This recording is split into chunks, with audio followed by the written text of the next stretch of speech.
Welcome back, everybody, to the Nosebleed Sports Podcast. I'm Chris Witt. Alongside me, as always, is Mr. Adam Schmidt. Adam, how are you today? Sentimental. Sentimental, it is. It's a sentimental day, man. Did you listen to Marty's second last game? It was his last night game. It was his last night game. I listened to some of it.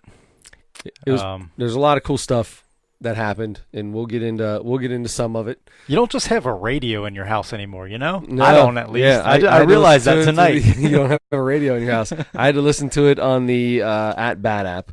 But, yeah, man, we're going to get into some Marty Brennaman stuff today.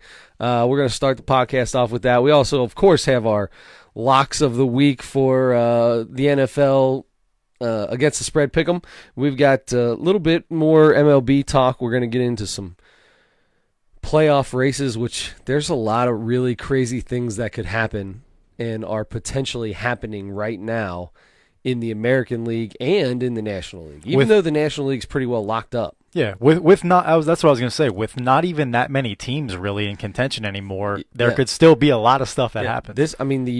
After tonight, the two wild card teams are. Everybody in the National League playoffs is set. We just don't know where they're going to be yet. Correct. Yeah. So that's going to be really interesting. We're going to get into a couple things, and of course we'll talk about the Demetri Martin special comedy special that we watched, and get into what we're going to watch next. So, but to start, let's talk about whoever's kicking us off on sponsoring the podcast. Well, Training Personally is a sponsor of the podcast. Yes, Training Personally with Peggy Edwards. No matter your level of fitness, beginner, intermediate, advanced, if you'd like to be challenged a little or a lot and want the benefit of working with a personal trainer without the cost of a personal trainer, then Training Personally with Peggy Edwards is for you. Training Personally is interval training for all levels with a personal trainer at your pace on your time. Peggy Edwards keeps workouts fun. She keeps them fresh and new. She keeps them safe, of course. Of course, most important, got to keep that workout safe. Got to keep it safe, and she does that. If you're ailing, you have some kind of little nagging injury or something like that, but you're good enough to work out, but you just got to be careful with it. She will give you modifications for every exercise she has. Very good at that. Go in there and mention the Nosebleed Sports Podcast, and you will get your first entire month of membership to Training Personally with Peggy Edwards for free. That's awesome. It's located on the west side of Cincinnati. You can find the exact address and all of the information you need at Training. Get into the Marty Brennaman talk. We want to mention Ohio Mosquito Control. Ohio-mc.com. At Ohio Mosquito Control, they offer quality services to the Cincinnati area at reasonable prices, family owned and operated. They're professional mosquito control service. It's just a phone call away. You can get them at ohio-mc.com. They're going to keep those pesky mosquitoes off of you, keep your welts down. If you got kids or anything like that, and you're like me and my family, everybody gets eaten up except for me. We spray. They spray our yard, and got no issues, no problems. Sit by the pool all year. It's great. They'll also do one-time sprays if you got some kind of party or anything like that going, and they'll take care of you. So get a hold of them, ohio-mc.com. They're the pest of the pest. Now, Adam, yes, I want to get into Marty Brennaman today, but to start it all off, I would like to I want to play something that I heard today that was pretty special. Okay. So Matt Vasgersian, who's with the major MLB network. Mm-hmm. I guess I'm finding out now that he was a pretty big Marty Brennaman fan, and Marty was a big influence in his broadcasting career. He's an amazing broadcaster. He does a phenomenal job. He's on all the MLB The Show games and all that good stuff. Mm-hmm. So I'm going to play this. This is something that Matt Vasgersian penned to paper. Have you heard this? I have not. I've seen almost the last couple of days, a ton of stuff have come out about Marty and interviews and stuff like that. And this is probably one of the only things I have not seen yet. I wanted to see it. This is probably my favorite. Okay. so far. Can I but get a tissue? yeah, you're gonna need one. I brought man. some paper towels. Oh, you really did? I'm not kidding. So, and if I get the sniffles, it's because I got the sniffles. Not because, I can vouch for that. Yeah, you do have a nose thing going on. I'm gonna act like you are crying though. All right, there you go. All right, so we're gonna play this. I don't know if we're technically allowed to. This is something that he penned to paper and then he got on a microphone and read it, and they posted it on the tweet box at MLB. Is it at MLB Network? I don't know. Oh. Whatever their tweeter is. So here we go. This is Matt Vasgersian on Marty Brennaman.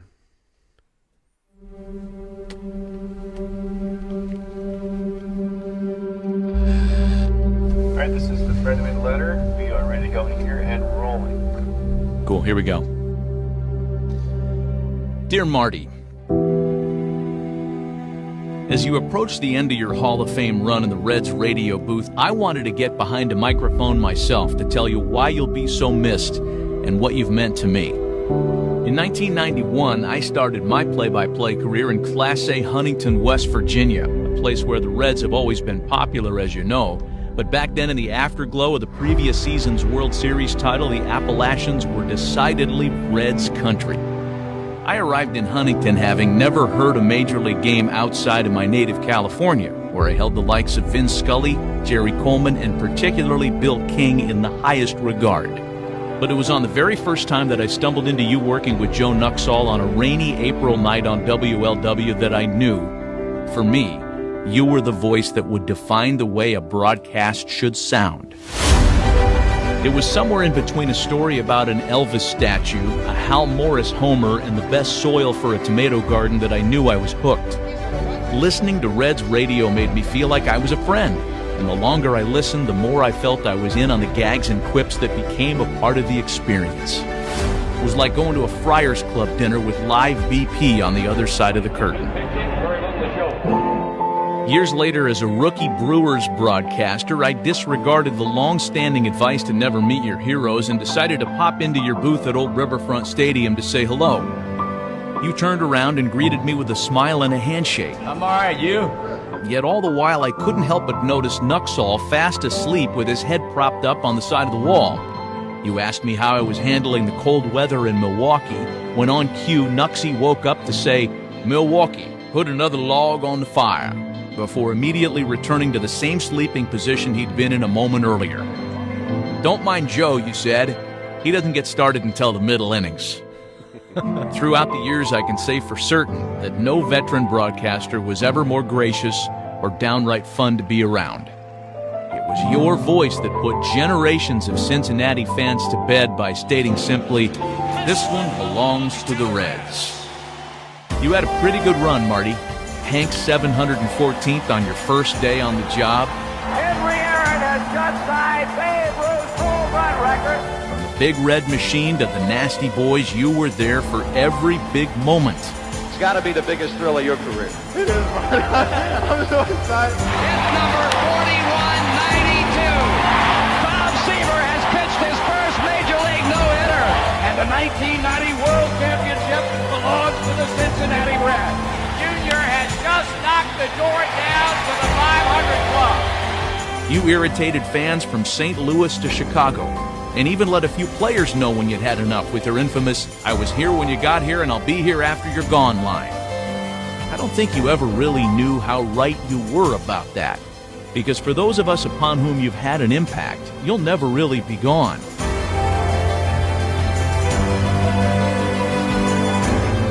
Thanks, Marty, for showing me how to do it. Matt. That's the coolest thing. That's Very the coolest cool. thing I've seen yet. Gives me cold chills. Bring a little tear to your eyes. So we're gonna start the podcast off with that, and get into some Marty Brennaman, some Marty Brennaman. I don't know, stories, just random stuff. I want to start off though with today and tomorrow. Yep. Tomorrow's a day game, 12:35. He'll be back up in his booth, calling the game. The Reds have not won a game in I don't know, a week, it seems like. Yeah. And everybody was kind of thinking, well, one of the last two games, he better be able to say, and this one belongs to the Reds. Not one of the last 2 games. He better be able to say it that last game. He has to. Tomorrow's the day. The Reds have got to find a way. These overpaid, game players need to get a little hair up their backside and do it for Marty. Daggone it, do it for Marty.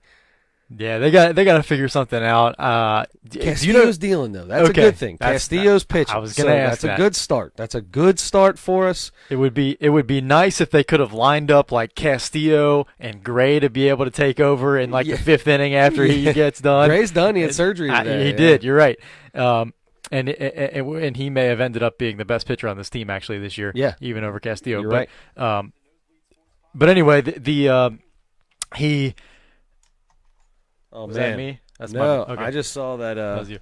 Yeah, this was plugged in, right? I'm pretty Okay. sure it was plugged in. I hope it was plugged in while we were doing that because I just realized that I unplugged it afterwards. I unplugged it afterwards. Okay, so anyway, that would have been bad. So we really need the Reds to figure out how to win tomorrow against the Brewers. And another great thing that might be lining up well for the Reds is the Brewers clinched tonight. They beat the Reds. They crushed the Reds tonight. And because they clinched a spot, now that's the thing is they're still playing for a possible home field advantage for the wild card game. So they're in the playoffs, but they just don't know whether they're going to be playing at home or playing in Washington, or possibly could win the division, or possibly right. You're right. That's true. We'll get into all that later. But I was gonna say, I was going to say because they clinched a playoff spot, they might rest some of their guys tomorrow. That's probably not going to be the case. It's not going to be the case. They need to win every game they can. So. Right. But this is the perfect opportunity to play spoiler, and have one of maybe the biggest moment in Reds history since they brought Junior to the Reds. Yeah. I mean, a more important moment for me individually, and for a lot of people, I think. I mean, I like Griffey, but Marty Brennaman is Marty Brennaman. He was there. He was there before me, and he's not going to be there after me. I mean, he was there before Griffey, and he'll be there, and he was there after Griffey. Right. Go ahead. I was going to say.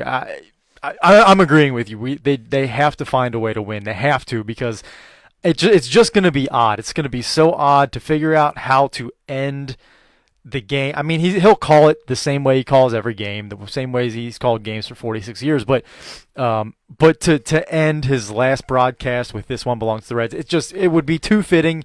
You can't not get that done. You have to if you're the Reds. If you're Marty Brennaman, have you thought of a way to say something like that, or bring in "This one belongs to something" even if they lose?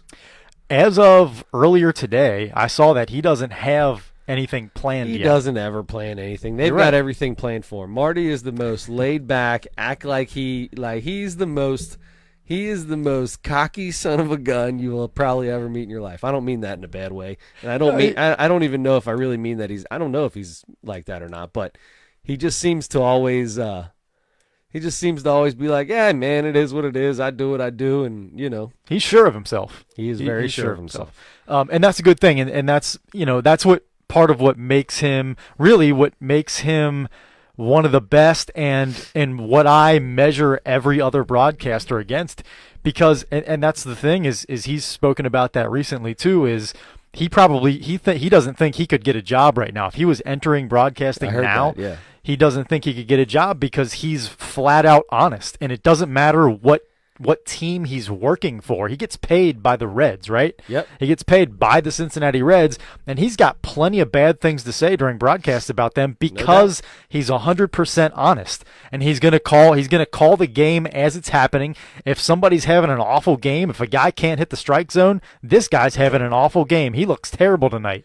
You know what? It's not a knock on the guy. It's a knock on the game he's having.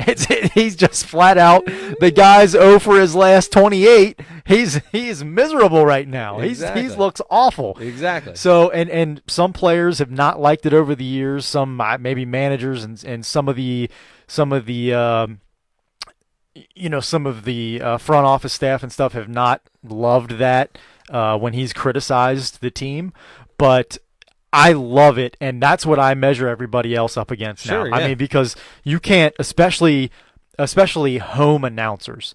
You know, it's easy to be positive all the time for your team and find some sort of silver lining if a guy's terrible. Right. But it's really not the truth. I mean, Marty just speaks truth, and that's been his MO for 46 years, and that's what I don't know. That's just what I like that so much about him, and it bothers me so much when like guys get on their broadcasts and are just big time homers for their teams, because I'm like, you're just a fan. You're just another fan. You're just a bum like me sitting in the stands, you know, cheering for your team or whatever, you know, no matter what happens. Yeah. But I don't know. I love Marty, and it's gonna be sad, but it's gonna be cool to hear it. It was a cool game today. He had his grandkids did a couple innings with him. I missed that. I wanted to hear that. That was kind of cool. I mean, they were both really fast innings, and there was not a lot going on. But I know Bob Uecker stopped in the booth for an inning. that was amazing. That's Bob I got to Uecker- go back and listen to that. Bob Uecker with Marty and Tom and Marty in the booth, and it was probably the longest half inning, thank God, in the game, and except for the first inning, and it was phenomenal. Bob Uecker, that dude is on all the time. He's so funny, funny. He is on all the time. Yeah, Like I don't know how else to say it. He's as quick, and every time he would be like, I got to ask you a question, Marty, and they were like, oh geez, here we go. What do we got? It was great. It was a lot of fun. If you didn't get a chance to listen to it, I'm sure it's going to be all over the place. The cool thing about tomorrow is MLB. Speaking of MLB Network and Matt Vasgersian, they are putting the Reds game on MLB Network tomorrow, 12:35 p.m. Thursday. I'm say tomorrow if you're listening to Facebook Live, or today if you're listening to it on Thursday or whenever. But Thursday, 12:35, September 26th, is Marty's last game. It'll be on MLB Network with 700 WLW's broadcast in the background. yeah, Or dubbed over top of it, I should say. Right. And that's I've got my DVR set. I saw that was going to be the case earlier today, and I set my DVR tonight before I came over here. I'm just praying to God that it doesn't, like, the DVR recording doesn't stop before the end of the game. You got to set it for like 4 hours afterwards. I man. know. You got to do I the set it 4 for hour. like the next show that's supposed to be on after it, but I might go back tonight before I go to bed. And I always and do set that. it Yeah, again for for whenever longer. you got to do the 4 hours after, just in case. And look, you're at least going to be able to. I want to have the whole game just to be able to go back and listen to it whenever. But the most important thing is going to be the end, That's right? it, and, man. and seeing That's how it. he signs off, and he's probably going to get all emotional and everything. You think and so?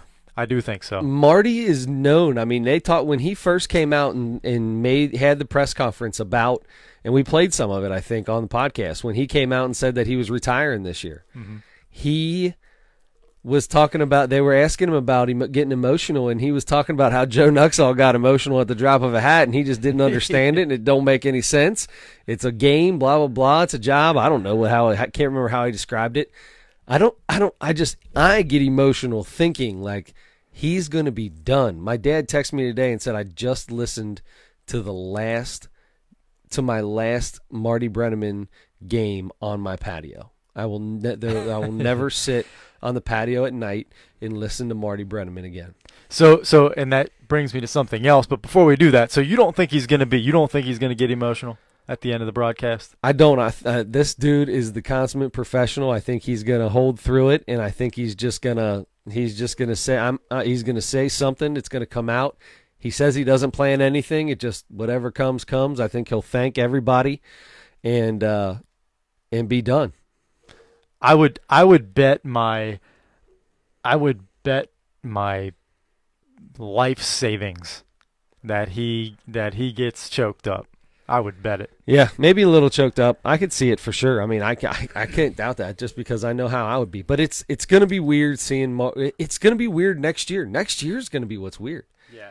To go through an entire year, and when you turn the Reds game on, not sure not sure if it's the Reds or not. You know it's the Reds when you hear Marty's voice. Right, yeah. And when you turn it on, it's WLW, you know what time the game comes on. You know it's the Reds game's going to be on. It's just not the same, It's gonna be man. different. It's not the same. It's so different. The tough thing about tomorrow, about his last game, that he's brought, and it's not the Reds' last game of the season. They have 3 more in Pittsburgh after this, but it's Marty's last game. The tough thing about it is it's a 12:35 game. Yep. Like, everybody's at work. Yep. Even at the end of the game, most people are still going to be at work, including myself. It's going to be, I'm probably not going to be able to listen to it. And that's why I've got my DVR recorded so I can go back and listen. They are giving away at the Reds game. The first 20,000 fans get a transistor radio with earbuds to listen to Marty call the game in the stands. The coolest giveaway I've ever seen at Great American Ballpark. It's the most unbelievable thing. I wish I could be there. And like a ding dong, didn't even think about it a few weeks ago. I scheduled a lunch, and I was like, yeah, you good next Thursday? And they're like, yeah, we can go Thursday. And I didn't even think about it. So I got to be in Oxford tomorrow at 12 o'clock for lunch, and I'm going to miss Marty's last game. I want to get one of those transistor radios. I want to listen to Marty while I'm sitting there. I mean, how many times have you been to a Reds game and saw some guy with headphones on listening to the call while he's watching the game? A lot of times, and you don't get that very many places. But Marty is so beloved in this city and so revered in his profession that people do that because Marty Brennaman is calling the game. Not because I just want to listen to the whoever's calling the game, because Marty Brennaman makes it different, makes it a different experience than anybody else. It's unbelievable. I'm very excited about. I'm excited to see. I'm excited for the way the Reds have done this whole month. They've made it all about Marty. They've done a ton of things for him. I'm excited that he didn't do it the way he wanted. Right. That they let him talked him into making it all about him, and it's all about the fans, man. This is something that I think he did the right thing by letting the fans have this, and it's so big to so many of us. I grew up listening to Reds games I had a little like 4-inch black and white TV that had radio and a TV, and cool. It sat next to my bed, and I listened to the Reds on the West Coast, and that's how I went to bed at night. I mean, that's how I fell asleep. I mean, up until now, my wife used to get annoyed, but I would turn my At Bat app if they're in LA or something, and I'd turn it all the way down to like my phone on like, volume 1, sit it next to my bed, and I go to sleep. Yeah. Listening to the Reds. Yep, I did that. I used to do that too. But it's going to be tough to catch it live for a lot of people, but you do have MLB Network, and it's going to be everywhere. You're going to be able to see it all over social media, or hear it all over social media and that kind of stuff, and on the radio. All the local sports talk shows and stuff are gonna have it, are gonna play it for the next couple of days and everything. So it's gonna be, I'll just have to make sure I'm by myself when I hear it. I can tell you this podcast that we do right now, one of the biggest reasons we do this podcast is because of Marty Brennaman. Bingo. That's a great point. Growing up, my whole life, all I ever wanted to do was sit behind a microphone and talk about baseball, talk about sports, call games. That's what I wanted to do. That's literally, once I realized I wasn't playing baseball at the age of like 6, I wasn't going to be a Major League Baseball player. That's the only thing I ever wanted to do. Yeah. And I'm not the most technologically inclined guy, but people started talking about these podcasts a few years back, and it's something that we both really love to do. And listening to Marty Brennaman is the reason that I ever wanted to stand here and have a microphone in front of my face. Exactly the same for me.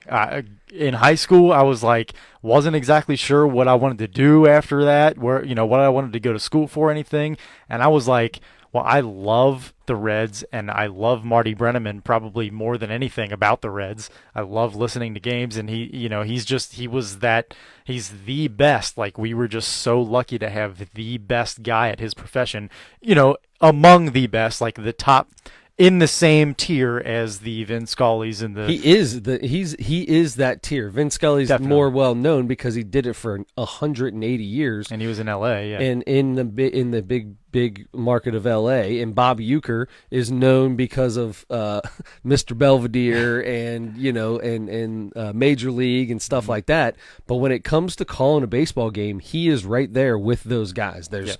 There's no one tier and he's just below it. He's in that first tier. And Absolutely. there's probably only, you can go back and talk about Mel Allen and, there's some other guys in that tier, but of all time, not just since he's been doing it, but of all time. Yep.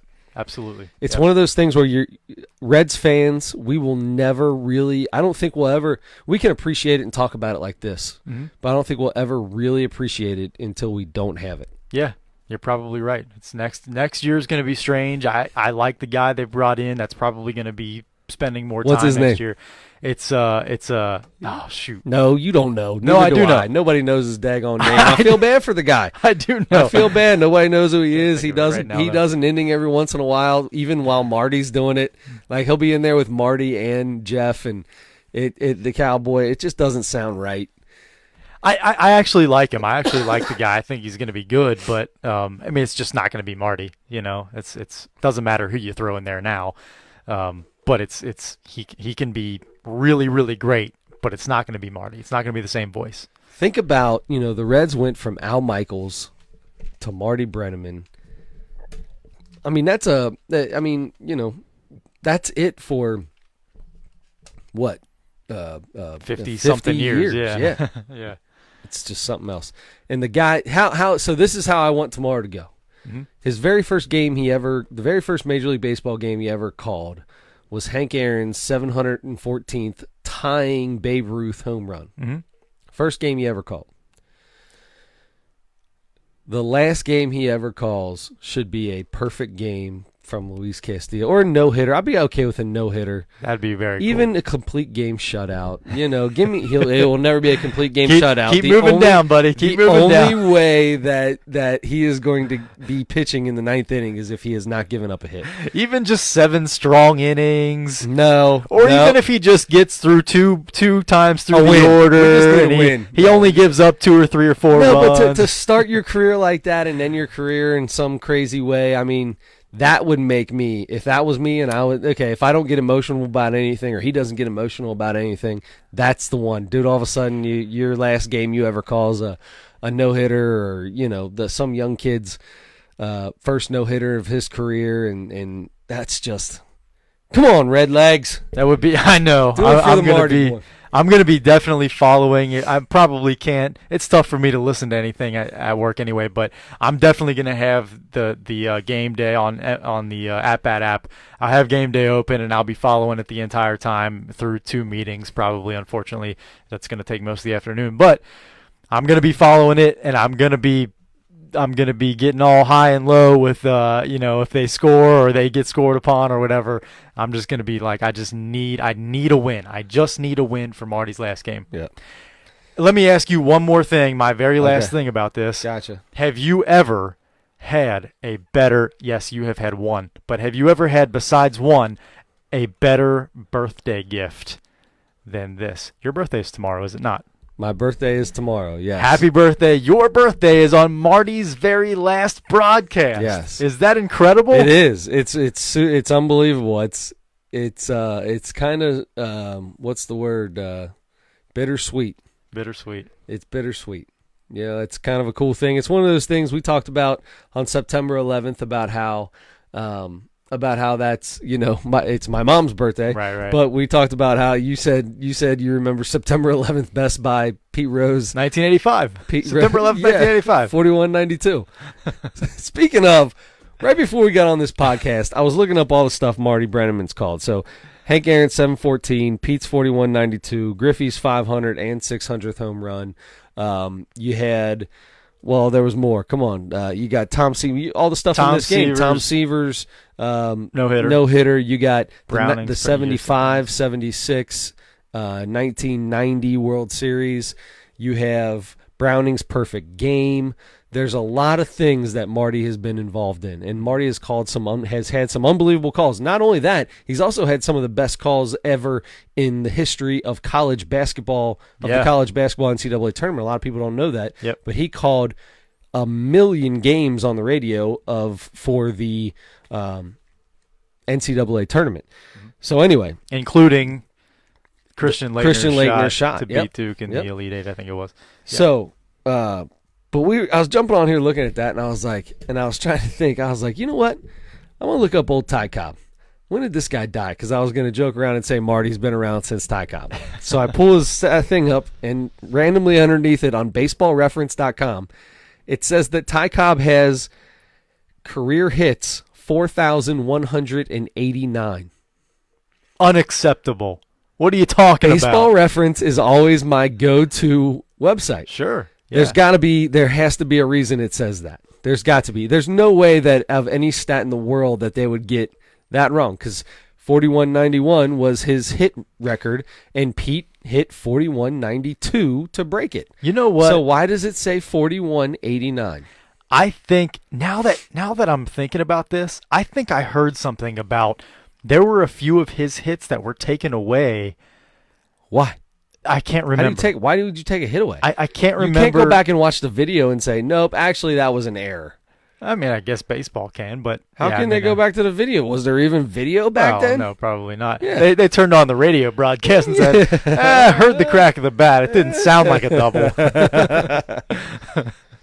No, I half of that was fake back then too. They had a guy in a room with a little hitting two sticks together for the two sticks together for when somebody hit it, and he's just reading what just happened.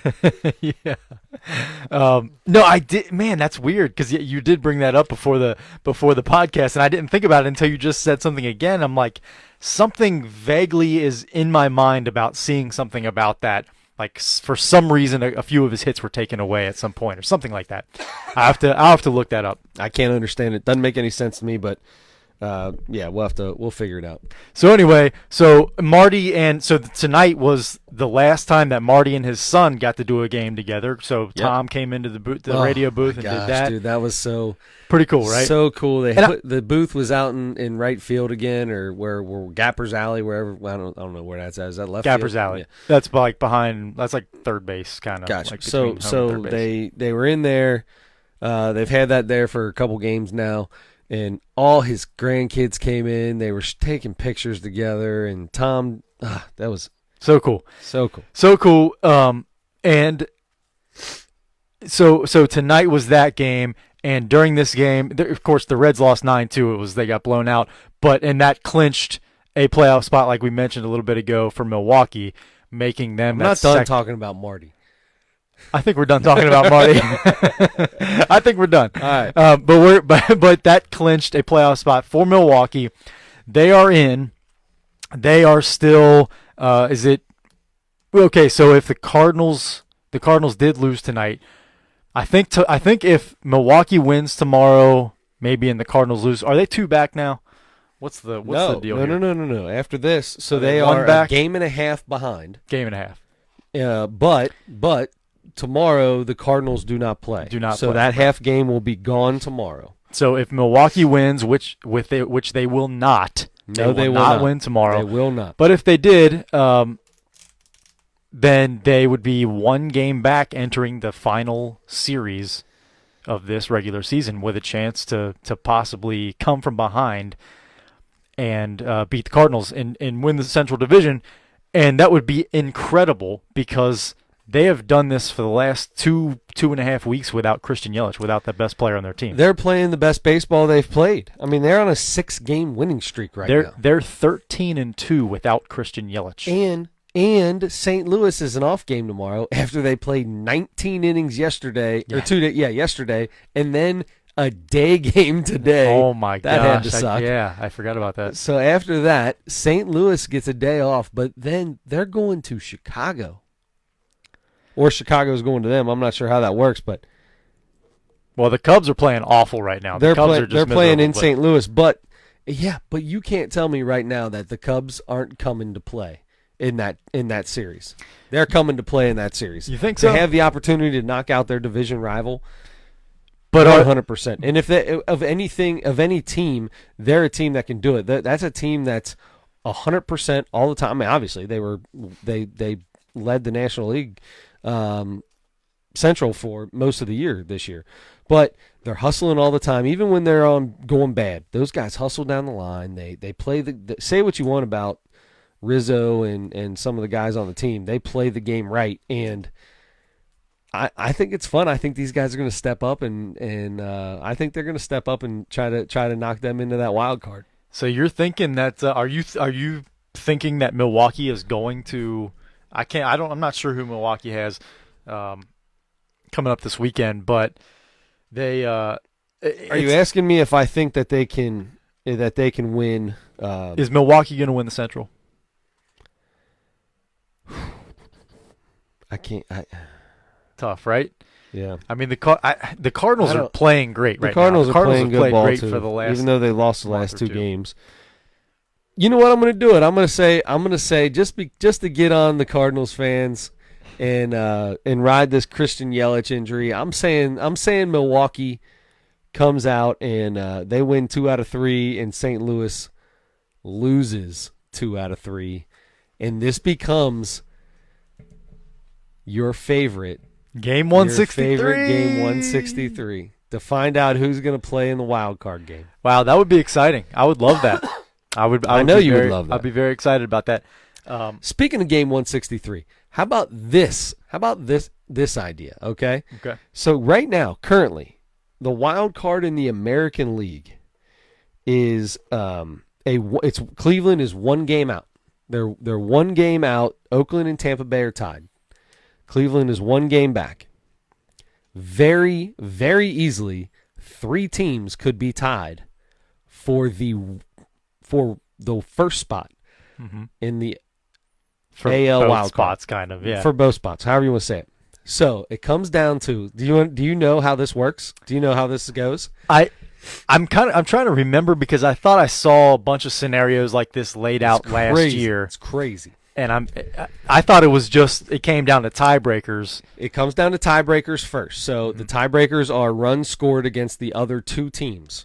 Okay, so you take, or not runs scored. I'm sorry. Your head to head. Your head to head versus the other 2 teams, but it's versus both. You don't. It's not like it's not Oakland versus Tampa Bay and then Oakland versus Cleveland. So is it total? It's total. Oh. It's Oakland it's the Oakland's record versus both teams. Total. Tampa Bay's record versus both teams, and Cleveland's record versus both teams. Okay. Cleveland's only won 2 games against both of these guys. Oh, wow. Oakland and Tampa Bay, one of them is 9-4, the other was 9-3. I can't remember how that worked. Which one was which? Either way. So, they have an A, B, and a C, okay? Whoever has the best head-to-head record gets to choose. So the way it works is 2 teams play each other. The winner of that game has home field advantage. Okay. The loser plays the other team. Okay? Winner of that game is the second wild card. If you're the first team, you get to choose what you want to do. If you want to be A, B, or C. Obviously, you would either be A or C. You either give yourself 2 chances, which obviously you would do that, because if you lose that first game, you still have a chance. Gotcha. As a backup in the second game. Or you could be the C team and say, okay, well, if we're going to play back-to-back games, I want to be, and you got to come to me because I got the best record. I'm going to make this team travel the day after they just played and come to me and have an advantage that way, a team that just lost. Dude, it's crazy. Did that make sense? Yeah, I got it. Did I explain it correctly? Yes. Okay. Yeah. That's interesting. I didn't realize it was like that. It comes down to like a little round robin kind of a deal. So that's game 163 and 164, and then the wild card, and that's what I want. I want all the 1 game elimination playoff games I can get. Oh my gosh! That would be 162 daggone games. Come on! I know the regular season should be shorter. I think, and we had that conversation last year. I know. But Unbelievable the different things that can happen. I'm telling you. Now, none of those teams can win their division like Milwaukee has an opportunity to do there. But Correct. one of those teams, 94 wins, 95 wins, 93 wins, one of those teams is not going to be in the playoffs. That's crazy, man. That's unbelievable. And the winner of they're going to have one of those teams is probably going to have more wins than the NL Central champion, possibly, at the end of this thing. Yeah, because without a doubt. I mean, the most wins, the Cardinals could have 93 wins, and if Cleveland doesn't win another game, they're not going to be in it. Yeah. So it'd be 94. Yeah, So no matter what, they're going to have more wins than the Yeah. That's crazy. Well, it's getting very exciting. And the other thing is we're starting to be able to look at possible matchups for those first round games. So we're talking about the wild card especially, but then you talk about, so if the wild card, so like in the National League, the wild card is going to be Washington and Milwaukee, most likely, or possibly the Cardinals. But and those two could still switch too. If it's Washington and Milwaukee could end up with the first play, with the home field in the wild card too. Right. So whichever team comes out of there, they're almost definitely going to play the Dodgers. So we already kind of know, whether it's Washington, Milwaukee, or possibly definitely St. playing the Louis, Dodgers, they're playing the Dodgers. Yeah, that's true. With three games left. Yep.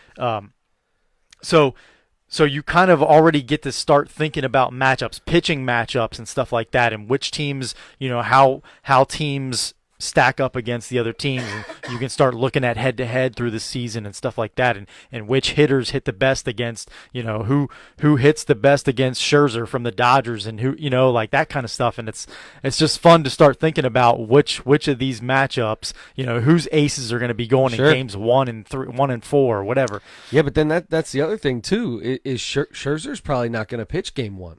Right? Yeah, because Scherzer's going to pitch the wild card game. pitch the wild card game. Right. The only thing is, then you come back with either Patrick Corbin or Strasburg, and those three guys are the top 4 strikeout leaders in the National League right now. I mean, that's why I feel pretty strong about Washington for that reason alone. I mean, they have 3 absolute studs. Offense will win you games in the regular season, but when it comes to the playoffs, man, it is all about pitching. You can shorten these series down because there's so many off days, which is ridiculous. Yeah. But they only have to throw 3 pitchers. That's it. You only got to throw 3 guys. Yep, and your last 2 guys can come out of the bullpen and stuff like that, and you can kind of restructure your bullpen a little bit for the postseason. And Let me ask you a question. Bob Uecker brought this up today, talking with Marty and Tom. It's getting to the point now where, I mean, you got managers starting relievers and then bringing somebody in afterwards, and then you got guys like Milwaukee who you throw 5 innings or 4 innings or whatever, and they just go send waves of their bullpen at you. Yep. And their bullpen pitches 6 innings a game, 5 to 6 innings a game. Coming up, this is what baseball is becoming, right? I mean, this is it. We are seeing a transition. It's happening. I hate it, but we got to get used to it. Mm-hmm. You've been telling me all year I got to get used to it. Right. He brought up a good point. In 20 years, 25 years from now, the Baseball Hall of Fame is going to have a difficult job to do to figure out exactly who belongs. What's the criteria going to be to be eligible for the Hall of Fame as a pitcher, and in that case, who's getting in as a pitcher? That's going to be I'm really interested to see how it goes. That, or it's just going to be, you're going to know who the Hall of Famers are because they're the only ones that pitch more than 5 innings. Yeah, it is. Your criteria is going to be different. Your milestones are going to be different. Guys are never going to be going for 300 wins again or anything like that. It's going to be, just whoever has the best whip and the best, probably these advanced stats that keep coming up every year, new ones every year. You're going to start looking at those more. You still have the big ones, which is ERA, whip, and batting average against. Those are still strikeouts and right. stuff. But even that, you don't pitch as many innings. You can be the best strikeout pitcher for 15 years in a row, and your strikeouts aren't going to stack up against Right, so the other that's- Hall of Famers because you're only pitching 5 innings a game. Case per 9, then you got Yeah, different, right. And that's right, and different that's stats what I like mean. that Yeah. would have to come through. So it's unbelievable. He was talking about that, and I thought that was a really good question. It's going to be something because you got guys like Milwaukee who they will throw their bullpen at you all day and every day. And Marty asked him, he said, "Do you think this is going to work in the playoffs?" And he goes, "I do think it's going to work." And I think it's also what you're going to start seeing all the time. Yeah. Especially in the playoffs. But Guy gets a little bit hit, boom, he's gone. That's the thing. Everybody, pitchers are going to have to start a different kind of routine. Like I think everybody's going to have to their off-season workouts, their off-season routines are going to have to completely change. Everybody's going to have to train their arms to be able to pitch 2 or 3 innings. I think that's already happening though. I think people's off-season training that's always changing no matter what anyway. But a lot of 90% of pitchers out there in Major League Baseball are relievers. Yeah, well, I think we're still in that early transition period where guys are used to, if you're a reliever, especially if you've been in the league for a while and you've been a reliever, you're pitching like an inning. Now you're going to have to pitch 2 innings or 3 innings because you're going to have to get that out of guys because you can't throw every guy out of your bullpen an inning every night and expect them to be able to go every night. Well, they said that they would allow guys that apparently what Milwaukee does is they'll allow guys to go back-to-back innings, but then they are not allowed, but they won't go back-to-back days. Yeah, but you have to juggle which guys are going to, you want to have for each day. I mean, Michael Lorenzen pitched every day, it seemed like, this year for the Reds. And it's like, And guys at the end are of the going year, to he started struggling. Yeah, guys are going to break down. And that's what that happened to the Reds bullpen in the second half of the season. Without a doubt. And anyway, it's just, I really think guys are going to have to change how they keep their arm in shape. I just think it's going to be, bullpen guys pitch a lot more, starters pitch less than they ever did. Everything's going to have to change about that. And it might not last forever. I mean, it might eventually everything's kind of cyclical in baseball and sports a lot anyway, that eventually it's going to go back to, eventually in the NBA, we might go back to having some dominant big guys, where you throw it to them in the post. Maybe at some point. It doesn't look like it right now, but at some point it may, because it's going to be so guard dominated for a long time that there's going to be a super, super good, dominant, huge person, a Shaquille O'Neal, that comes into the league, who's not going to go out and if he's 350 pounds, he's not going to go out there and shoot threes and guard guys on the perimeter. He's going to stay inside. And you're going not to throw gonna it be to able to him. stop him. He's going to do that drop step, clear you out with the elbow, and dunk it. And that's going to be and he's going to be a dominant force, and his teams are going to win. And then it's going to be like, oh, wait a minute, maybe the big guy is still a thing, and then people start drafting those guys, and it becomes more important. And same thing in baseball, it could happen again. I don't expect anything to really stay the same for a long time. You know what I mean? Sure. It might for a while, but you never know. We don't know. Advanced stats and everything else are making the game crazy. So anyway, I apologize. I stopped you from talking about something so I could say that. Talk about what Bob Uecker had to say about that. But no big deal. Yeah. Milwaukee. So that's it's an interesting way to go about it, but that's the way that they're doing it, and it's working. You got guys like the Rays who, how many starters did they start in a game this year? They didn't even start starters, did they? I Right. feel like it was relievers that started every game. Yeah. Which I'm sure there's some stat it worked for them. So I was watching the Rays game tonight. They're playing the Yankees, which is a tough opponent to try to win, try to get into the playoffs against at the end of the year. But they had their best guy, Charlie Morton, going, and he gave up his first hit in the 6th inning. Guess when they took him out? After the 6th inning. Mm-hmm. He threw 6 innings, gave up 1 hit, and he's out. And they had guys warming up, 2 guys warming up in the bullpen almost the entire next 2 innings, like different guys. Yeah. They had guys warming up constantly.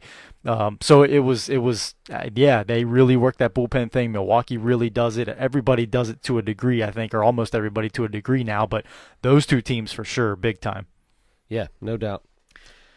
So, what do you think about this Rocco Baldelli guy? I didn't even ask you about that, but old Rocco's doing a heck of a job. I didn't realize he never managed anybody. No. He's never managed. The Twins hire him, and he wins 90-some games and 96 games, and he's in the and he makes the playoffs. That's unbelievable. Yeah.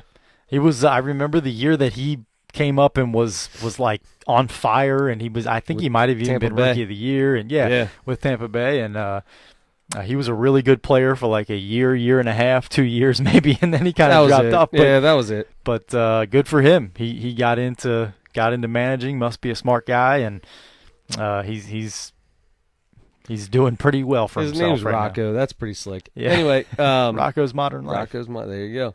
So there you go, buddy. What else? What else we got? We got anything else on baseball? You want to talk anything more about the playoffs? I don't. I want to talk about your dominance in these NFL picks. And I know I lost one game because I took Atlanta plus 1.5, even though it closed at 2.5, and they lost by 3. Sons of malarkeys. Well, the good thing for you is I had that game too, so I had that loss as well. And the also good thing for you is I went 1-2 this week, and you went 2-1 again. 2-1, man. I'm on fire. You are on fire. And I've lost 2 games in 3 weeks. For the year, I'm 4-5. You're 7-2. Wow. You are out of the chute. I'll tell you what. On fire, buddy. You want to make some money.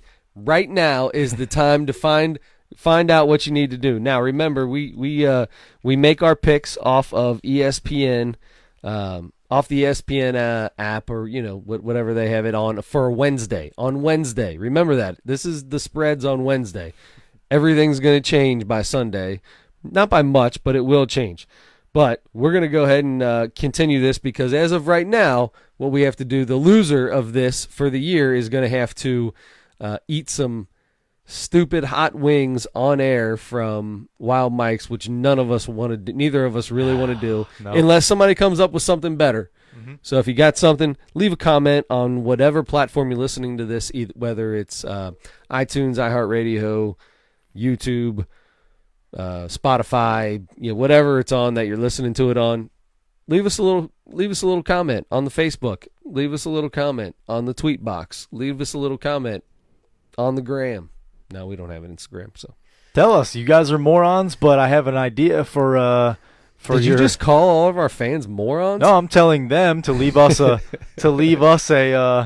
comment saying, "Hey, you guys stink, but I do have an idea for what you guys should bet on." No, you can say whatever you want, but we are looking for suggestions. And if we don't come up with any better, our man Joe Leonard suggested that we eat the hot wings that I'm afraid of. I'm super afraid of them as well, but maybe we just eat one. What if we just eat 1 or 3 or something like that? Yeah, maybe 6 might be too. Maybe 1. 6 is way too much. I'm good with 3. Let's do 3. And reminder that this will be on the air. Is that correct? Yeah, we're gonna do it on the air. So we're talking after like 11 o'clock at night too. Yeah, it's 11, almost 11:30 right now. We come on at 10:30 on Facebook Live every Wednesday. So yeah, it's late at night. Might need to call into work the next day. I was just going to say I'm going to have to schedule that day. That's right.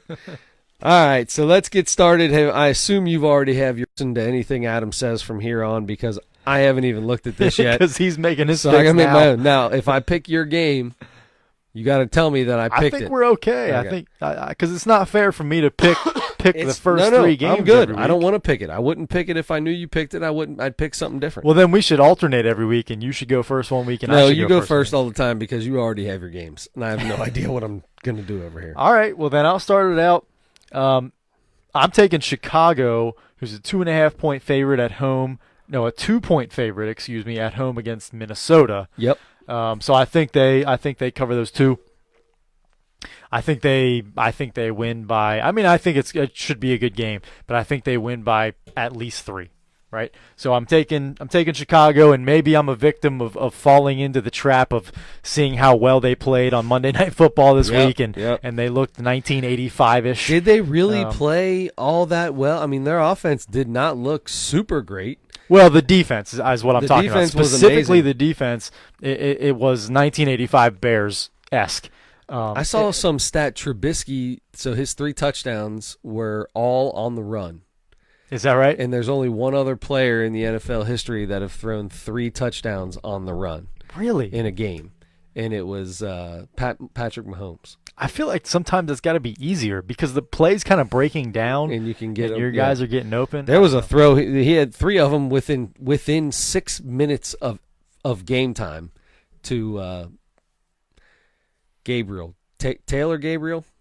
I could be wrong about the first name. Anyway, unbelievable. One of them was one of the most unbelievable catches, and I think 3 years ago it wouldn't have been a catch, but now it's a catch now, which the catch rules are also all of the rules in the NFL are different now than they were 3 years ago. Yes. All right, so I'm taking Chicago in that first game. Second game I have is New Orleans against Dallas. This one is in New Orleans. Wow. And Dallas is a 2.5-point favorite, so I'm taking New Orleans there. I think even without Drew Brees, holy cow! even without Drew Brees in New Orleans, I think they are going to. Dallas may be the best team in the NFL right now. You're right.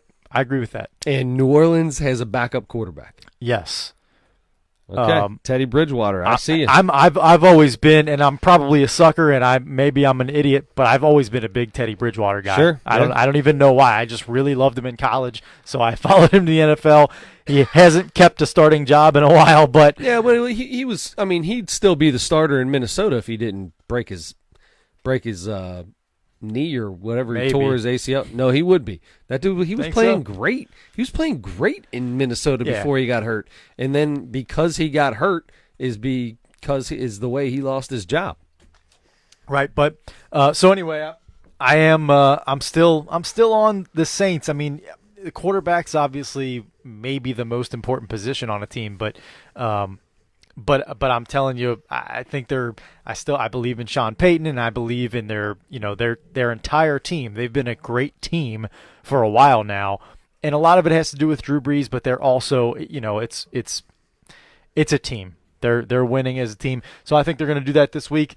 And then my third game, Tampa Bay is a 9.5-point underdog in LA against the Rams. Yeah. And I think I'm going to take Tampa Bay to cover that. Look at you. A At lot of dogs, man. You're going for the old Chris Witt, for the old Chris. The only difference is you took you took one home dog, but I took Tampa Bay's two home dogs. 2 home dogs and an away dog. Yeah. I like the home dogs. Man, you took 3 underdogs in this. See, one. that's why it's fine for you to take the same games. I'm telling you. I think it's okay. No, I would take the same game if I thought it was the opposite of what you had. Oh no, wait, but that's what you said. The 3 things. Yeah. But you should be. I'm not worried about it. You should be able to. I'll take whatever other I games. want. Dag on it. That's what I'm saying. All right, here's what I'm going to do. I'm going to start off with the Chiefs -6.5 in Detroit. Okay. Taking the Chiefs. Then we're going to go with that Chiefs team they're fun to watch. And then I'm going to take let's see here. You've got I really want to go after this Indianapolis Colts Oakland game. 6.5, laying 6.5 at home to Oakland, to the Oakland Raiders, soon to be the Las Vegas Raiders, and I'm doing it. I'm taking the Colts. I'm riding the Jacoby Brissett train. Yeah. Andrew who? Luck? Was it Andrew Luke? I don't know who Luke you're talking or about. Luck? I have Yeah, no I've never idea who you're heard talking that guy. about. Unbelievable. Jacoby Brissett's playing great, and they're playing a pretty bad team in the Oakland Raiders. That spread was what? That was 6.5 is what we have on the looking at ESPN on Wednesday. And then the last game that I am going to take,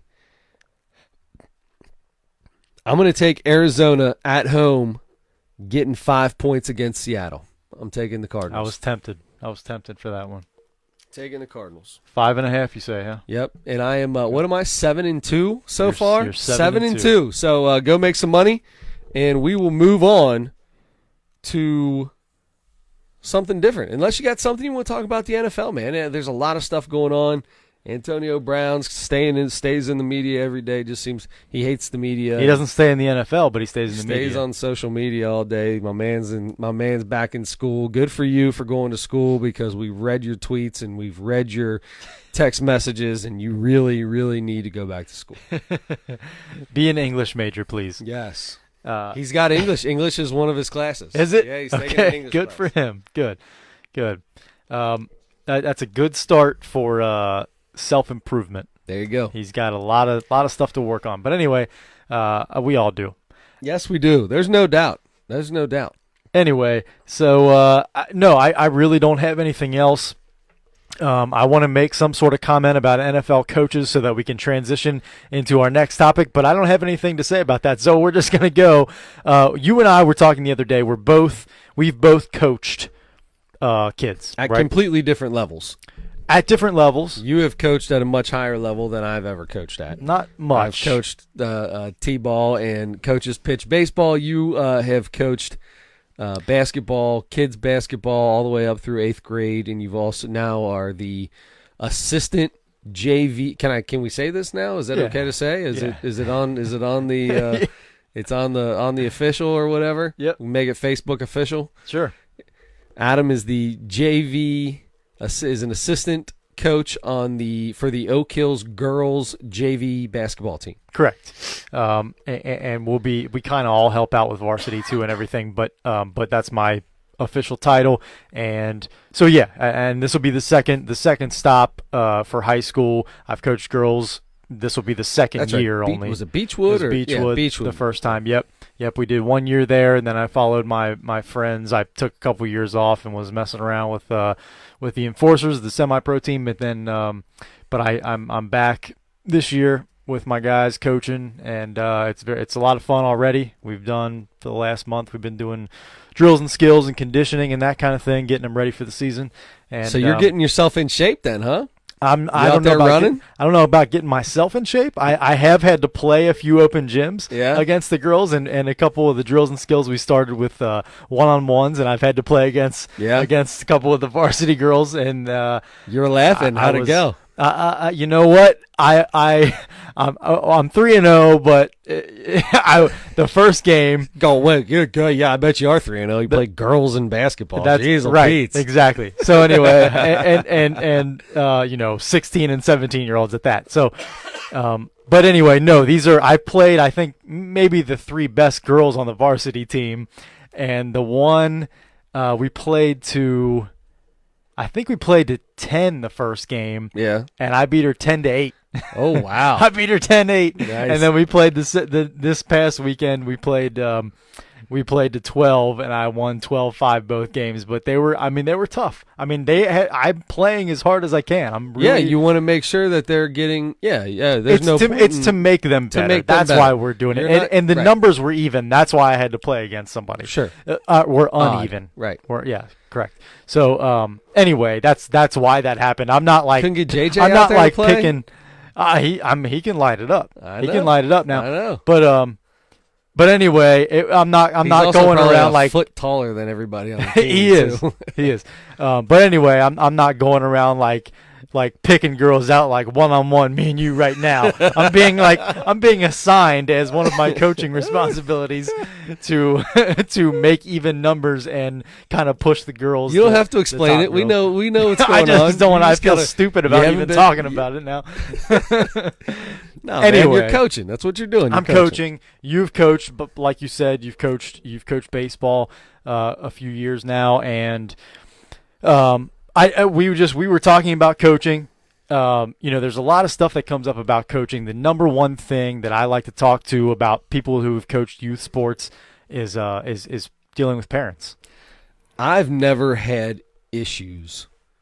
Now, these kids aren't playing any specific positions. There's no playing time, anything like that. I don't have to worry about any of that stuff. So I don't have to worry about the parents at this point in time. Most of them love me. Now, once the select teams and stuff like that happen, if I'm fortunate enough to continue to coach, it's probably going to be different. And we were talking about things that the head coach that you coach with says to the parents and gets them out in front. Because I'll tell you what, man, you hear stories. There's some crazy stories. Parents are crazy. Yes. Parents are crazy. Mm-hmm. Yep, and it happened. It's happened pretty close to home. I haven't specifically had to deal with a lot of unruly parents, but I've been on teams helping coach teams that have had a couple of incidents or whatever that where parents. We were coaching I think it was a 7th grade team a few years, 5-6 years ago or whatever, and they stopped they stopped the game because there was a parent like 20 rows up who was so bad on the officials that they stopped the game and came over to our bench and said, "Is that one of your parents? He needs to stop or he's out of here." And so, like, our coach had to like in the middle of everybody, the entire gym, say, "Hey, you're done. Shut up." Basically. That's incredible. And you have. I just heard a story about a couple of football dads. I think are a little bit worse sometimes. Oh, yeah. Sure, there's no doubt. I feel like football and basketball and soccer. Oh my gosh, soccer. I've heard stories too. Soccer parents are crazy. Yeah, but anyway, you have parents that don't know how to behave with officials, and will, if they feel like there's any kind of chippiness or anything going on in a game, they'll yell at other kids on other teams, or yell at other coaches on other teams, or stuff, or something from the stands. And that there's no place for that. I don't care what's going on in the game. If a kid like just hauls off and punches your kid in the face or something like that in the middle of a game, I get you're probably going to get really, really angry, but you need to figure out, you need, the officials are there to take care of that. The coaches are there to take care of that. Okay, that's a little different. You went to a huge extreme right there. Okay. Let's get off the extreme and let's just go what happens in a normal game. If your kid's getting elbowed or you think he's getting fouled too much or something like that, your kid gets hauled. You don't have any kids. Your kid gets hauled off and socked in the middle of a game. I'm sorry. Okay. I'm not going down there and knocking some kid out that just did something. But yeah, I'm up out of my seat. I might be on the court at that point in time. Not might. I would be on the court at that point in time. But then what do? Do you find that kid's parents and go after that dad, or do you go after that coach, or no? What I go break whatever's going up, and I grab the kid and I look at the ref and I say, "Figure this out. Get it." Of course, at that point in time, he's probably already got it started. But if my kid gets hit in the face, punched in the face in the middle of a game, yeah, I'm coming down. That's a whole. I think that's a little different, though. It's a little different. I think that's a little different than the normal stuff that happens in a game. Sure. In a basketball game, and maybe that is extreme. With excessive fouling and or just a little chippiness with elbows and pushes and things like that. But those are circumstances where you do see and hear stories and see videos all the time of fights breaking out in the stands and among parents and coaches and stuff. In the stands because somebody yells down and goes, "Hey, quit fouling everybody down there, 37." Mm-hmm. And then 37's mom is right there. Mom goes, "Don't you talk to my boy like that." And right. then next thing you know, those two are in the middle of it, knocking each other out. Right. So that's where there's no one's number 37 in basketball. 35. Sorry. No one's 37. You can be 35 though. You can be 35. I want to be number 37 from now on in every team I play on. Whatever, because the referee has to be able to make the sign with 2 hands. I know how that works. 37. Sideways 2 or something. Yeah, but you're like not supposed to have. What league you're in? Yeah. Sure. So, besides the point of what number the guy is, so I actually had 37 as an example. Sorry. Sorry, go ahead. So 37, I don't know what it is about fine that in number. baseball. No, 37 and 73. Whenever, like, if you are telling me to pick a number 1 in 100, I can almost guarantee you those are one of the 2 numbers that I'm saying.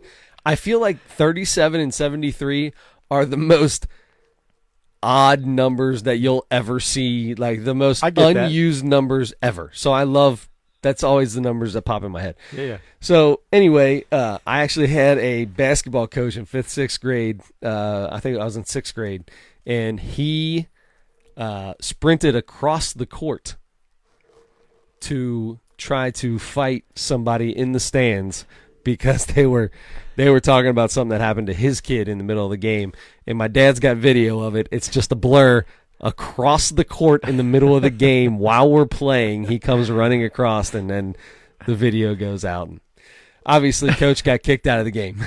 Yeah, but you do it. It's parents have become really, really. I mean, it's been that way for a long time, actually. It's been like that for a long time. But it's you see it a lot more now because of social media, because everything's being recorded all the time now. So you do see these videos all the time coming up.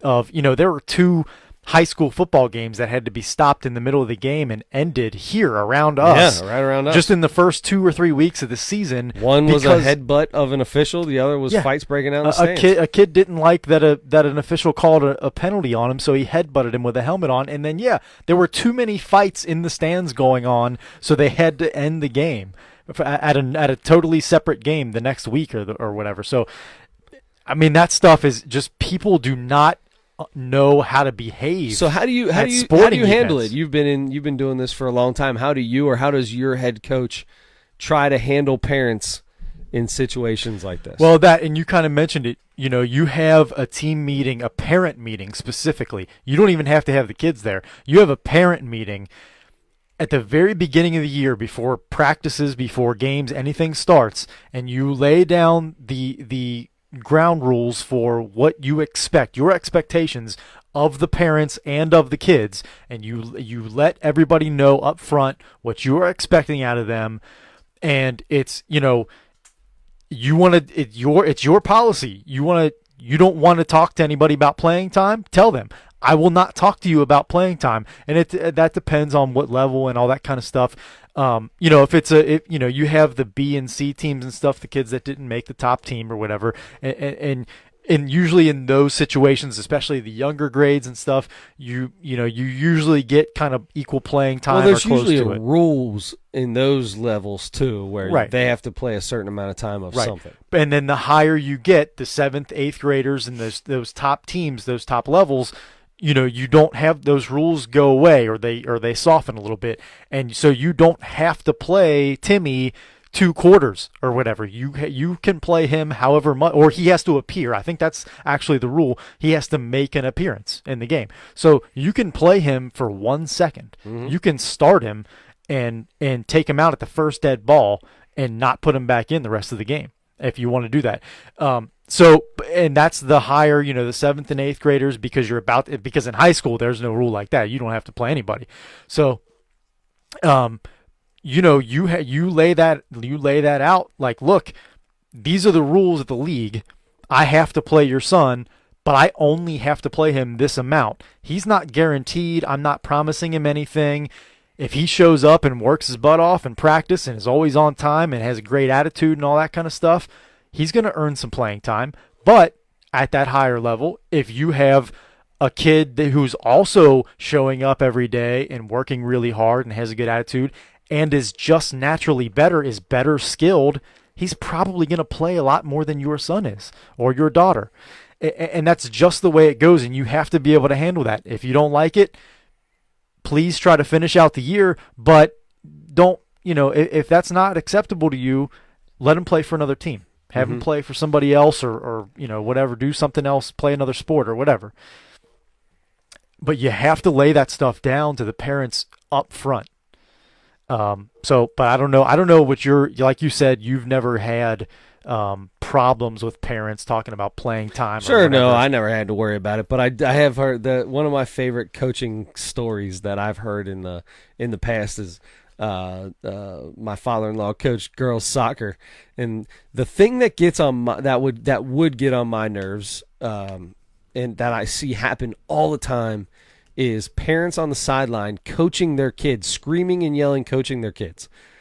And usually there's something about that it has happened to me. Like with the elbow up thing, I don't care where your elbow's at when you're getting ready to hit. It's where your hands are when you're getting ready to hit. That's what I'm more focused on. And everybody, when they're younger, has these kids, elbow up, elbow up. Who cares where their elbow is? Usually you put your elbow up and your hands start to drop. Now all of a sudden you're in a worse position than you were before. So anyway, that gets on my last nerves. No, stop saying elbow up. We don't get that. Stop. You're not doing any. You're everything we worked on in practice. You are hurting. You're going against it now. Yeah. So he took some guy that was on the other sideline screaming and yelling all the wrong stuff. Made him his assistant coach just so he could keep him next to him and tell him to shut up all the time. That's a very smart move. But yeah, that's another thing that you have to deal with is parents feeling like they want to coach their kids, and that's fine. And that's another thing you have to talk to parents about right up front is that's fine. You can tell your kid whatever you want outside of practice, outside of games or whatever, but when we're in here, I am spending my time coaching for a reason, because I'm trying to coach them, and I'm trying to coach everybody the same. I'm trying to get everybody on the same page, and it's going to be, if you are telling him something different than I'm telling him, that's going to confuse him, and he's not going to do what we're asking, and it's not going to fit into what we're trying to do as a team here. Right. So you have to let them know. Don't be suggesting LeBron. Don't be coaching your son from the sideline at his AAU game, because he has a coach. And if you're telling him something different than that coach is telling him, even if you're LeBron James, look at you, man! You go to the extreme every that's time. not extreme. How's that not extreme? There are so many. The greatest basketball player in the last 20 years, and you're gonna Kobe? I didn't say Kobe. I said LeBron. Don't start with me. Anyway, you're gonna go on that and go, that's an extreme. That first off, it's not. he helps with those kids, doesn't he? No, he just shows up and gets in the layup line and does dunks at his 16-year-old son's high school AAU games, and he does that, and then he runs out on the court when another kid dunks and jumps up and side bumps him or chest bumps him or whatever. He's running out on the court doing that stuff. Timeouts during time. It's a timeout afterwards. When they run down to the other side. Dead ball. Anyway, it's the principle of the thing. I don't care who you are. I'd love to see you yelling at LeBron James. You if you cannot. want your son to play for I'm me. not yelling at anybody. Sit your butt down. I'm not yelling at anybody. I'm going to talk to him though at the end of after the game or the next day. You don't talk to parents or before I'm going to say anything to you, because everybody's emotions are all high and everything. And you're right, and that's a great policy. And you know if you want to talk about. You can either talk to me about playing time 24 hours after, or if my policy is, don't talk to me about playing time, because this is how it's going to be. I'm telling you at the beginning of the season, this is how it's going to be. This is how I'm going to, divvy up playing time. It's going to be equal, or it's going to be nowhere close to equal. Hey, playing time is what it is. He may play, he may not. Mm-hmm. Are you okay with an email or a text or a call, or somebody comes up to you after a practice and says, hey, what can I do outside of practice to help him to get more playing time? Yeah, I think that's totally fine. I think that's fine, and that's the way to handle it if you're a parent. I think you can ask. I think you should. It would help teach your kid, your son or daughter, to communicate with their coaches, and ask a tough question and take a little constructive criticism maybe. Yeah. I think that's a good way to kind of push them into that a little bit and kind of put them in that situation that they're going to have to do that, because they're going to have to do that a ton for the rest of their lives. So start them now and send your kid and ask, tell them, ask your coach, what can I do? And listen, and then come back, and you want to talk to mom or dad about it and then mom or dad can help you with whatever the coach says needs to be done outside of practice, whatever extra skill work or whatever needs to happen to get more playing time. Then that's the way you handle it. I think you try to make your son or daughter do it. Now, if you're talking 4 or 5 or 6 year olds, shouldn't have to be having that conversation, right? Because it doesn't really, right. You're not going to have kids that are just not playing at all on a 5-year-old baseball team or whatever, sure, right? So anyway, I think you do that, and I think you want to make the kids talk to the coaches first about it, and then if the kid doesn't, translate it very well back to the parents, and the parents are like, I don't know what you're talking about here, or I have a feeling the coach said something different than what you're telling me. Or I have a feeling you just didn't talk to him. Yeah, right. Then you can maybe email the coach or whatever and say, hey, I tried to get him to go. I'm not sure he's, completely understanding or whatever. So my next question for you, being a coach in the OHSAA league for Ohio High School Athletic Association, is that it? Yeah, look at that, man, good at that. So anyway, that's a big problem that they are having, because I was talking to an umpire, a Ohio high school umpire, who does a lot of games. He just started this year, and that's becoming an epidemic now. And a lot of it is because of these parents, because of how crazy things are getting. Some of these people aren't even feeling safe after a game. They're getting chased to their cars after games and stuff. So, are you seeing an effect of this on referees? Recently, about a shortage of officials in almost every sport, I think, and that really is a problem. I mean, if you don't have officials, you don't have games, or you're going to get parents pulled out of the stands to try to officiate a game, and they don't know what they're doing. You go through training for that stuff. Right. There's a right way and a wrong way to officiate every sport, and you have to go through certain training. You have to get certified, and it doesn't matter how much you know about the game. You might have plenty of people that know all the rules and stuff, but there's a correct way to do it, and certain situations. Places to be, situations. Yeah, there's all kinds of stuff. Right. So yeah, that's a problem, and that's it, we're gonna not have sports for youth if parents continue, and probably a very, very low percentage of parents, realistically, that ruin it for everybody else, because those are the ones that you hear all the stories about. It's the one bad apple. It's the one bad apple. One bad apple spoil the whole bunch. Yeah. The 1% of bad parents that don't know how to keep their emotions in check at a fifth grade football game or something like that. You're gonna officials don't want to do that. I mean, they make decent money officiating. You can make pretty decent money. I know a lot of people who ref basketball and stuff, because this dude showed me, $60 a game doing these high school baseball tournaments, and he showed me the list of games. He did quite a few baseball games, man. Yeah. You make some good scratch on the side. You go to any little garbage rec league, the kind of leagues that I would play in, and you're making $25 for like a 40-minute game. Yeah. And you don't. In a lot of cases, you aren't can doing kind of anything. just walk up and down the floor and just blow the whistle a couple of times, and that's it. You might catch a little bit of verbal abuse because you're doing that, but you're getting out of there with $25 or whatever in your pocket. You probably did 4 games, so you're walking out of there with $100. You're walking out with $100 in 2 hours, right, or less. So anyway, it is really a problem because people just feel like it's acceptable for some reason to berate officials when you don't agree with them, right? And so many people don't understand. They have a super strong bias for whatever team they're there for, so you're going to see it through your own lens. You're going to see every call through your own lens.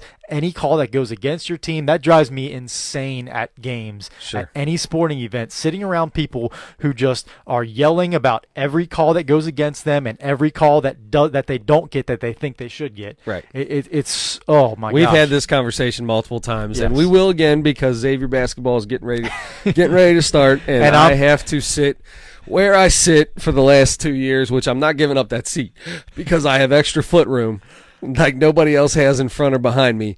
No way I'm giving up my seat, but at the same time, the people that I have to not sit around, the people sit behind me, that's all day, I can't stand it. Anyway, besides that, so the other thing, so I heard another good thing from the same umpire. He also coaches his 11 and 12-year-old kids or something like that. Anyway, in baseball.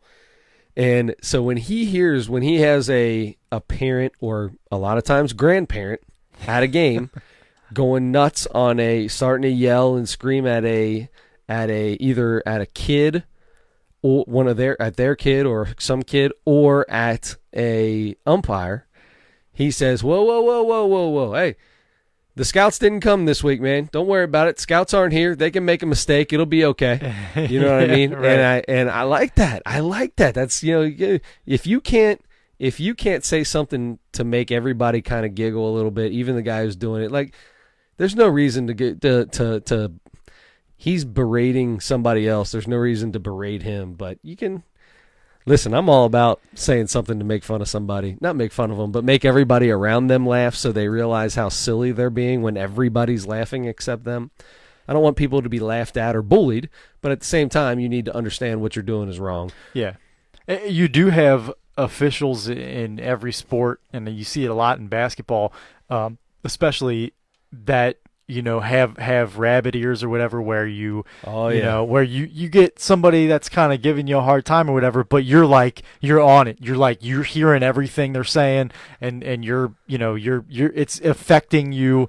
It's in your head, and it's affecting the way you're performing because you're so worried about what everybody's saying about you or to you, and you're handing out technicals and stuff like that and stopping games, and that person needs to go, or I'm done listening to that person, get him out or whatever. I need to start umpiring because I feel like I would just laugh at everybody all day long. But that's the thing, that's part of it. You have to try to be able to block it all out because you need to be focused on what you're supposed to be focused on, not what everybody's saying. It doesn't matter whether you're you're human, man. They're human. You are. They're human. You are, but that's part of the training, I think. I think that's why you have to train for something like that, because you have to practice blocking out all the negativity and all the people who are giving you a hard time that probably don't have as good an angle as you do on calls, that don't know the rules exactly like you, that don't know where you're supposed to be and all that kind of stuff. Right. Anyway, so we can talk about officials a lot, but getting back specifically to coaching, one real quick thing. Joe Leonard has asked how many technicals I have to my name, how many technical fouls. I have exactly 0 technical fouls so far in my lifetime. As an assistant coach, as a coach, period. Yeah, and I think as a player, I'm pretty sure as a player too. Really? I know you're surprised by that. I know you're surprised by that. I don't think I've ever had him. To some people's surprise, Adam gets on a basketball court and talk about he just got done talking about that the way you should speak to a ref. And we talk about all the time in the NBA how people get on referees in the middle of a game and they shouldn't be able to do that. And where do they get the idea that they're allowed to do that? Whew. I've seen Adam. Holy cow! I've seen Adam. I've redder than the Reds towel directly behind him. I have calmed as I've gotten older, and I would say that in the leagues that I played in, that you played with me, we had the situations that we were talking about, those officials that showed up to collect some money, and were not very concerned about doing a good job. Yeah. And I feel like Adam felt like it was okay. So I didn't think it was okay, but that didn't stop me from. Yes, there you go. Because usually, probably afterwards, you probably probably felt really bad about it. 24 hours later. Yes, and as I think about the times where I got very upset with officials. I never cursed anybody out or anything like that. No, it was just, you're terrible. How could you not do that? How could you do that? Very irate. Oh my gosh, so irate. The word irate couldn't fit anybody better than the way you would get in the middle of a basketball game. Anyway. By the way, you'll have to look later because Joe has provided a link to the story about why a couple of Ty Cobb's hits were taken away. Okay, sounds good. And what if Eugenio Suarez hits number 50 tomorrow and it's a walk-off home run? I'm good with that too. Great. Marty's calls a walk-off 50 for the Venezuelan. Let's do it. Good suggestion. Let's get together with Eugenio Suarez and see if we can make it happen, man. He's got a sweet black earring right now, the Barry Bonds dangly earring going on. I'm loving it. Okay, so let me ask you this. Okay. You have different kinds of kids on your team, different skill levels. Yes. Okay. Do you gravitate more toward coaching up the kids who are lower level talent, who need more work, or the kids who have more skill, who have more natural ability that can become really good if they get the right coaching and if they get the right the right attitude and all that kind of stuff? Which kind of kid do you? I'll be honest. For me. Mm-hmm. I gravitate to those two kids and I try to put them together. It's the ones in the middle that just seem like they're just there. They could be good, maybe not. You don't know. Those are the ones that I usually follow. Just, you're right there, man. Let's tweak this. You understand what I'm saying when I say tweak this, tweak that, do this, do that. And then the lower ones where it's like, man, you're going to hit the ball every time in the last game. You may not be able to do anything right now, but in the last game, you are going to be hitting the ball. Those are my two. Those are the two that I gravitate to both. I can't say that it's one or the other. The middle of the road kids are harder for me. And it's not even harder. I hate to say that, but if I had to choose, I would say that, even though I feel like I spend just as much time with everybody, but sure, that's where I would be at. Just in case parents from Chris's team are listening, he spends as much time with everybody as everybody else. But anyway, I do. I really do. I'm joking. And it's hard. I kind of feel like, it's easy to kind of favor the kids who are better naturally, but it's easier to favor them. But for me, I find myself letting them go and not coaching them up as much as the kids who are at the bottom. I feel like I want them to get up to at least that middle level, with everybody else. And I think I find myself the kids, because most of the time it's simple stuff. It's like basic fundamentals that they don't have, they never got for whatever reason. And those are the easiest things to coach, obviously. So maybe that's just why it is for me. I shouldn't gravitate toward the easiest thing. That's not how you get better. I don't know that fundamentals are necessarily the easiest thing. Fundamentals sometimes are the easiest things for people to forget or for people to stop doing. It's not always the easiest thing to catch on to, especially at an older age. If you've been playing for a long time and you're not doing anything fundamentally sound, sometimes that's the hardest thing to do. Yeah. As kids get older and they get more naturally gifted and stuff like that, or they get more skilled, I should say, they're able to do other things, and their coordination and their motor skills and stuff are about as high as, once they get into high school, they start getting to where they can do a lot of different things.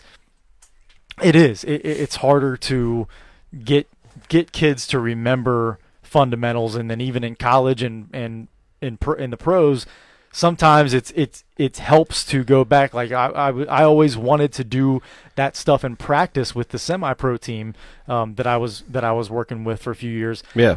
Do basic fundamental stuff. I mean, just make it a day a month or 2 days a month or something like that, and practices or something like that. But or start every practice with 5 minutes of it or something like that, where you're going and doing basic ball handling drills. Sure. Just to get. I mean, that really that way you kind of build up.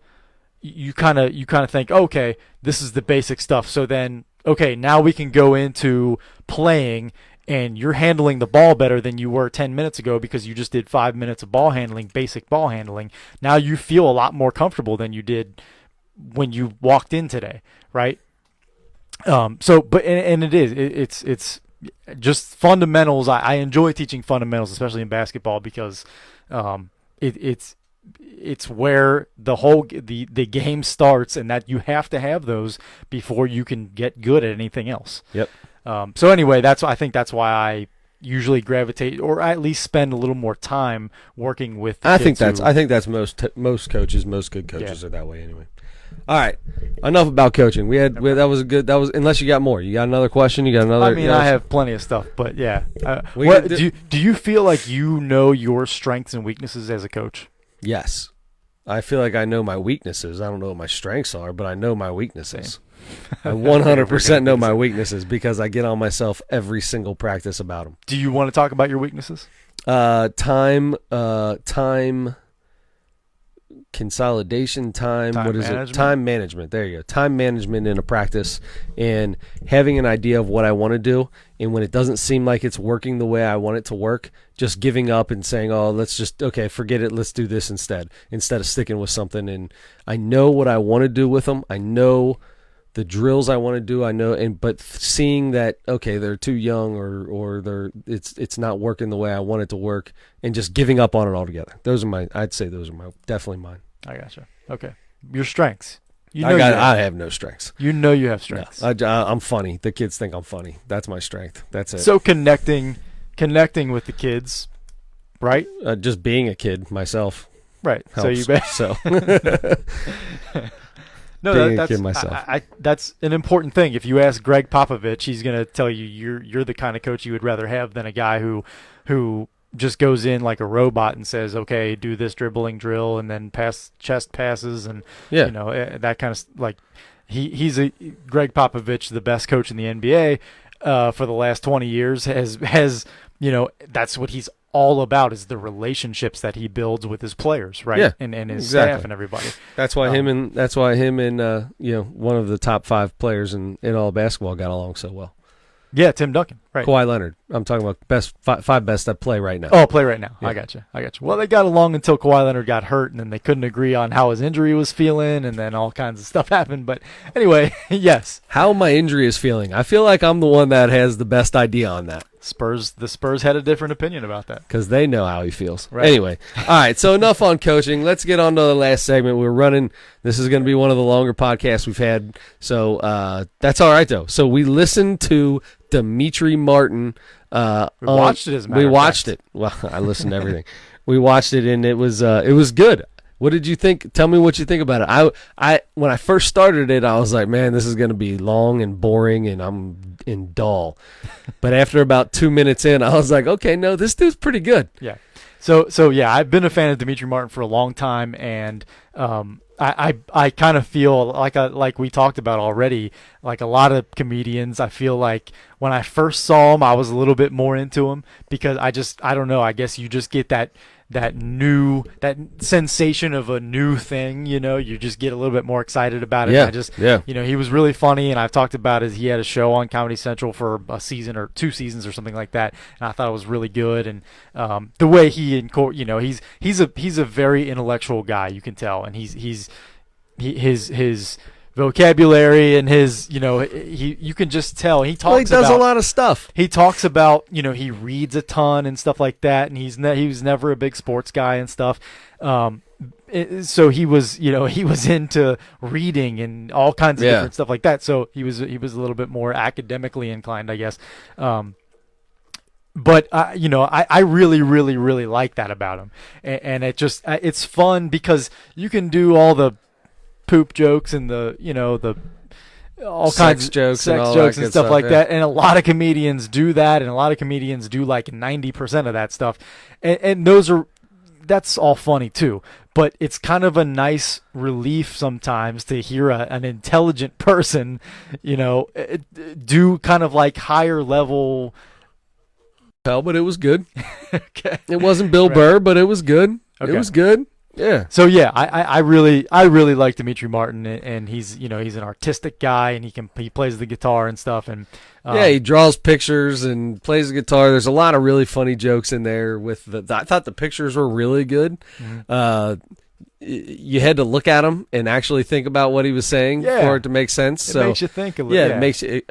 What's it called? It was called Overthinker or something. Wasn't it? The Overthinker. Yep.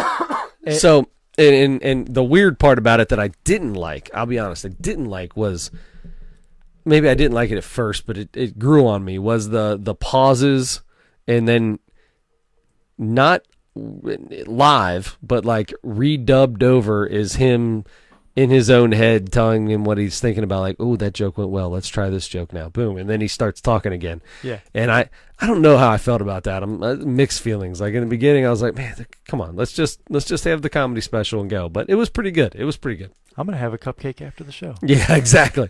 Some weird stuff. The drawings were really good. I like that a lot. The P shirt. Yep, the P shirt. The P shirt instead of the T shirt. Yep. The dollar sign that looks more like the dollar sign looks more like the symbol for shish kebab than money. I liked the out of order sign. Oh yeah, out of order, sign. It said of order out or something like that. They did a couple like Venn diagrams, and the one was tough guys on one circle and spandex the other circle, and he just drew like laces in the middle where they met. Yeah, because it was a football. That's where it was a tough football. Guys and spandex meet is football. So another joke that I loved was where you can replace zero with O. The letter O you can replace. Yeah, but people you say can't it all do the time. it the other way. It's like, your number is 6'1", 610, 10, 50 or whatever. But you can't say, yeah, it's Thomas. My name is TH0MAS. You don't see it that way. He's that kind of comedian, though. It's like but they're quick, one line, little quiffs or quiffs. That's not what I meant to say. Quips. Quips, yeah, I guess. Yeah, put your P instead of your F in there, ding dong. It's a kid's show. I liked the he talked about going to the gym, trying to go to the gym, and it never working out really. But he was talking about different things he wanted to see at the gym, like the stationary bike being in a wheelie position the entire time, or the Stairmaster that only went down the stairs. That was good. And then I like the he talked about balloons. You use balloons to like celebrate things and to like be part of like get-togethers and stuff. He said, but you can't grieve with balloons. You can't walk into a funeral with a bunch of black balloons and hand them to the person. Like, oh, thanks. I guess I'll tie these to the casket. Like, look, pop them when you're ready. That's right. Pop them when you're ready. He did. It was good, man. He did a good job. My favorite thing, though. Yes, let's hear it. Favorite part. Fascinating facts. When he picked up his guitar, that was his fascinating facts. And I think that was my favorite part of it. Like a couple of them were about 75% of all German Shepherds are dogs. The rest are German Shepherds. By simply adding a ponytail, a man can remove up to all of his credibility. Nearly 1/2 of all Americans are torsos. I like that one. Anyway, and you're more likely to die in a terrible accident than in a wonderful accident. Anyway, I really like Demetri Martin. This was a really funny one, and I put it. So you say not quite. Okay, so you liked Chappelle and Bill Burr. They're still my top two. Your top two, and then that we've Gaffigan watched. was under that, right? Yeah. What was the other ones Eddie we Murphy did? Delirious. The Eddie Murphy Delirious, then Gaffigan, then Whitney. Okay, and then where does The Overthinker by Demetri? I put him over top of Eddie Murphy. I put that. Well, Delirious was really good. Maybe just on right at the same level. I laughed pretty hard at this. It's a different type of comedy though. It's hard to compare. So it's a different type of comedy, but it still made me laugh hard all the time. Pretty consistent throughout the whole thing. Same. I put it probably just under. I probably put it just under Chappelle and Bill Burr, and I had Jim Gaffigan up there with those guys too. Yeah. And I think Demetri Martin is really, really close. I thought he was better than Gaffigan. I thought he was pretty good. Okay. All right. Okay, so who do you want to do next? Well, we talked about on the podcast last week, we talked about doing Mike Birbiglia, but Nikki Glazer, who we've talked about on this podcast a ton, has just come out with a new special called Bangin'. And I say we do Nikki Glazer. I say we do the Nick. Okay. She's one of my favorite comedians, so I'm going to be really disappointed if this comes out like the Whitney Cummings special. But that's all right. I'm okay with it. Nikki Glazer's my girl. Did you ever listen to her podcast? No, I don't listen to podcasts. Okay. You don't listen? Okay. That's not a joke. I don't listen to podcasts. You should check this one podcast out. It's called The Nosebleeds. Yeah, right, I know. Check that one out. I apologize. I listen to our podcast, but I listen to it as I'm recording, as I'm doing everything at night afterwards. I just listen to the recording of it. I don't listen to. I have no idea what it sounds like on the actual podcast. I do listen to it every now and then. I'll throw it up on iTunes, but that's the only podcast I listen to is this one. And it should be yours too. I know there's a ton. Everybody tells me all about them. I ain't got no time for that. You're in the car all the time. You have all the time. So what am I going to turn the radio off? Yes, turn a podcast on. Why would I turn the podcast on? Then I'm not going to get my sports info I need for the show. You listen to one sports talk show, you're going to get all the sports info that you're going to hear on every other talk show. No, but it's in. Listen to Dan Le Batard, and after he's over, you just told me to listen to a sports talk show. Dan Le Batard is the farthest thing from a sports talk show, and I do like Dan Le Batard show. So do I. All right. So Nikki Glazer. Nikki Glazer, Bangin'. Check it out. We're gonna do that next. We'll throw that up. I'm gonna figure out how I'm gonna rate these things. I'm gonna give them. I'm not doing tomatoes or stars. I'm gonna find something Let's see. We'll find something to give them. What's something comedy related? I don't know, robots, How many laughs? Nah. zeros. Anyway, We'll come up with something. we'll come up with something the way we're going to do it. But we've been on here for quite a while. We're on an hour and 45 minutes, man. This is a good podcast. Hey, check this one out. This is one of our best ones yet. I think we had a lot of fun. Adam, if somebody wants to get hold of you on the tweet box, what do they say? Adam Schmidt 44. There you go. I'm at Sick With It. Catch us every Wednesday night, 10:30 on the FaceTube Live, Facebook Live. I have to say it so much. I said it that time. On Facebook Live and then on all the other platforms on Thursday morning. And go ahead. And because it's now official, happy birthday to you. Oh, I appreciate that. Happy 10th anniversary to my wife, Erin. Happy 10th anniversary. Yeah. Yep, so there you Nice. 10th anniversary, and you Born are on my birthday. And you are turning 23 years old today. That's awesome. Yeah. Times let's see. Divided Oh, you would have gotten married at I don't know. 13. Minus 10 times 3. 36. Oh, wow. There you go. So I appreciate that, though. Thank you very much. And don't forget to turn your headlights on.